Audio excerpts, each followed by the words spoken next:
तो स्वागत है आप सभी को मेरी इस वीडियो में। इस वीडियो में हम विज्ञान भाग 1 कक्षा 6 का अध्याय 2 भोजन में क्या क्या आता है का प्रश्नोत्तरी को हल करेंगे। ठीक है, अभ्यास प्रश्न को हल करें। ठीक है, तो देखिए सबसे पहला है कि सही विकल्पों को चुनें। यानी कि जो प्रश्न दिया गया है, यानी कि इसके अंदर काफ़ी विकल्प है और इसमें से सही विकल्प को चयन करना है। ठीक है, तो देखिए इसके अंदर पहला है कि आलू में उपस्थित होता है। तो आपको बताया गया कि आलू में क्या उपस्थित होता है, तो आलू में मंड उपस्थित रहता है, तो का पहला नंबर हो गया। ठीक है, दूसरा, घेघा रोग किसकी कमी से होता है। ठीक है, तो देखिए आयोडीन की कमी से क्या होता है, घेघा रोग होता है। ठीक है, और ये आपके इस वाले पेज नंबर में है, ये रहा आपके लाइन में कि आयोडीन की कमी से घेघा रोग होता है। ठीक है, और इसमें क्या होता है, लक्षण की गले की ग्रंथि का फूल जाना, बच्चों में मानसिक विकृति आना। ठीक है, इस पेज नंबर 23 में है। ठीक है, अब देखिए अगला है कि रुक्षांश के मुख्य स्रोत हैं। देखिए रुक्षांश किसे कहते हैं, आहारी रेशा को, है ना। तो देखिए रुक्षांश का मुख्य स्रोत है ताजे फल और सब्जियां, इसी से हमें रुक्षांश प्राप्त होते हैं। ठीक है, अगला है कि भोजन में मंड परीक्षण के दौरान टिक्चर आयोडीन के हल्के घोल कुछ बूंदे मिलाने पर खाद्य पदार्थ का रंग बदल जाता है। और ये कैसा बदलता है, तो इसका उत्तर है नीला। देखिए नीला, यानी कि अगर हमें मंड का परीक्षण करना है, रिएक्शन करना है, तो नीला होगा, और कार्बोहाइड्रेट में काला होता है, याद रखिएगा। ठीक है, देखिए ऊर्जा देने वाला पोषक तत्व है, तो देखिए इसमें ऊर्जा देने वाला पोषक तत्व है वसा एवं कार्बोहाइड्रेट, ये दोनों हमें ऊर्जा देते हैं। अब देखिए हमें मिलान करना है। ठीक है, मिलान, देखिए विटामिन ए से क्या होता है, विटामिन बी से क्या होता है, विटामिन सी से क्या होता है, और विटामिन डी से क्या होता है, इसी को करना है। ठीक है, तो आइए देखते हैं, 2 नंबर मिलान करिए। विटामिन ए कहाँ जाएगा, दृष्टिहीनता में, क्योंकि इसमें दिखाई नहीं देता है या फिर कम दिखाई देता है। और विटामिन बी चला जाएगा बेरी में, और विटामिन सी चला जाएगा सक्रिय में, और विटामिन डी चला जाएगा रिकेटस में, और आयोडीन चला जाएगा घेघा रोग में, क्योंकि इन सभी के कमी से यही सब बीमारियाँ होती है। अगर आपको अच्छे से समझ में नहीं आ रहा है तो तालिका 2.4 को खोल के देख सकते हैं। यहाँ पर विटामिन खरीद लेवल के है और कुछ रोग है और लक्षण भी बता रहा है। और विटामिन ए से होता है रतौंधी, और इसके लक्षण है कमजोर दृष्टि, अंधेरी रात में कम दिखाई देना, कभी कभी पूरी तरह से नहीं दिखना। और विटामिन बी बेरी, दुर्बल पेशियाँ और काम करने की ऊर्जा में कमी। और विटामिन सी सक्रिय, मसूड़ों से खून निकलना, घाव भरने में अधिक समय का लगना। विटामिन डी रिकेटस, अस्थि का मुलायम होकर मुड़ जाना। कैल्शियम, अस्थि और दंत अच्छ, कमजोर अस्थियों दांत अच्छ। आयोडीन की कमी से घेघा होता है, इसका लक्षण है गले की ग्रंथि का फूल जाना, बच्चों में मानसिक विकृत होना। और आइए लोह को देखते हैं, इसका रोग है अल्प रक्तता, कमजोरी रक्त की कमी से। इस तरह से हमने सभी बीमारियों को देख लिए। अब चलिए क्वेश्चन आंसर पे चलते हैं। अब देखिए हमारा अगला क्वेश्चन है कि इनमें से सही विकल्पों को अंकित करें, यानी चिन्ह लगाना है। ठीक है, तो देखिए केवल चावल खाने से ही हम अपने शरीर को पोषक की आवश्यकताओं को पूरा कर सकते हैं? नहीं, हम सिर्फ चावल ही खाएंगे। देखिए हमें एक ही प्रकार के प्रोटीन की आवश्यकता नहीं होती है, हमें विभिन्न प्रकार के प्रोटीन की आवश्यकता होती है। इसलिए अगर हम एक ही प्रकार के भोजन करेंगे तो हमें एक ही प्रकार के पोषक तत्व प्राप्त होंगे, लेकिन हमारे शरीर को विभिन्न पोषक तत्व, यानी कि सभी पोषक तत्व बराबर मात्रा में चाहिए होता है।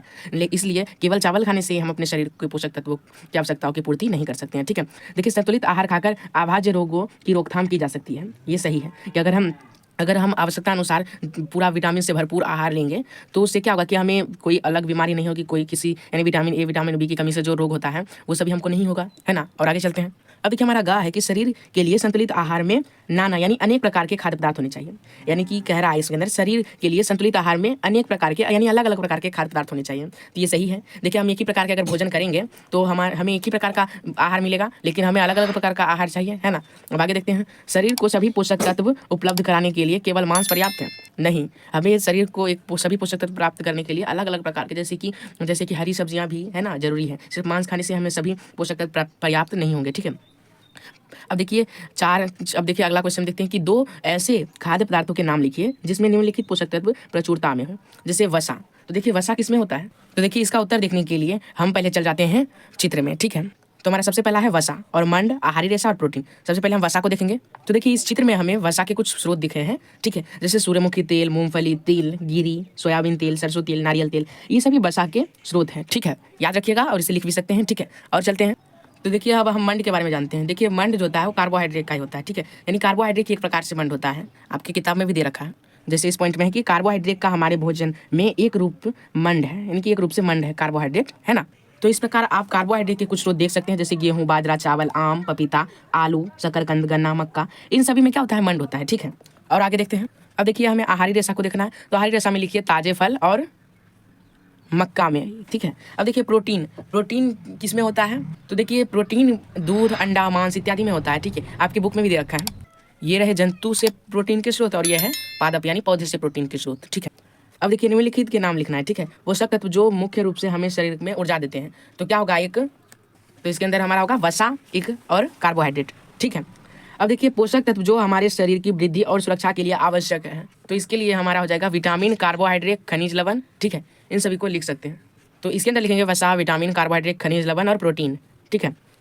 वह विटामिन जो हमारी दृष्टि को अच्छे से रखता है, यानी कि अच्छे दिखने के लिए होता है, तो विटामिन ए है ना। अब देखिए वह खनिज जो अस्थियों के लिए आवश्यक है, तो विटामिन डी है, ठीक है।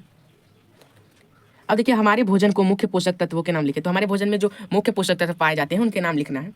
तो देखिए आपकी बुक में देखा है हमारे भोजन में मुख्य पोषक तत्व कार्बोहाइड्रेट, प्रोटीन, वसा, विटामिन तथा खनिज लवण है, ठीक है। और आगे देखते हैं। अब देखिए हमारा अगला है वह विटामिन जो हमारी अच्छी दृष्टि के लिए आवश्यक है, ये सभी देख चुके हैं, ठीक है, सॉरी। अब देखिए एक चीज़ देखते हैं, अब अगला है 7 में थे हम, ठीक है, ये गलती से हो गया, ठीक है, 7 में थे। तो देखिए कुपोषण से आप क्या समझते हैं और इससे कैसे बचा जा सकता है। देखिए लंबे समय तक जब शरीर को उचित मात्रा में भोजन नहीं मिलता है तो कुपोषण का शिकार होते हैं, ठीक है। और इससे हम कैसे बचेंगे, तो हमें पर्याप्त आहार लेना है, ठीक है, वसा युक्त, है ना, यानी जिसमें ज़्यादा प्रोटीन जो रहे, जो हमारे मुख्य रूप से हमारे शरीर को वृद्धि करे, वो सभी प्रोटीन युक्त रहे, तभी हम इससे बच सकते हैं, ठीक है। तो इसे लिखेंगे कि तो इसमें लिखेंगे कि जब शरीर को आवश्यक मात्रा में पोषक तत्व युक्त पदार्थ नहीं मिलते हैं तो इस स्थिति को कुपोषण कहते हैं, ठीक है। और इससे बचने के लिए हमें क्या करना होगा कि आहार युक्त भोजन करना होगा, ठीक है। और आगे चलते हैं। तो इस प्रकार आपका सारा क्वेश्चन समाप्त हुआ, ठीक है। और यहाँ परियोजना कार्य है, क्रियाकलाप, एक्सपेरिमेंट्स, जिसे आप कर सकते हैं घर पे, ठीक है। इस तरह आपका अध्याय खत्म होता है। अगर इस वीडियो में कोई भी प्रॉब्लम है तो आप हमें कमेंट के माध्यम से बता सकते हैं, ठीक है। मिलेंगे कभी और वीडियो में, तब तक के लिए bye bye. Thanks for watching this video.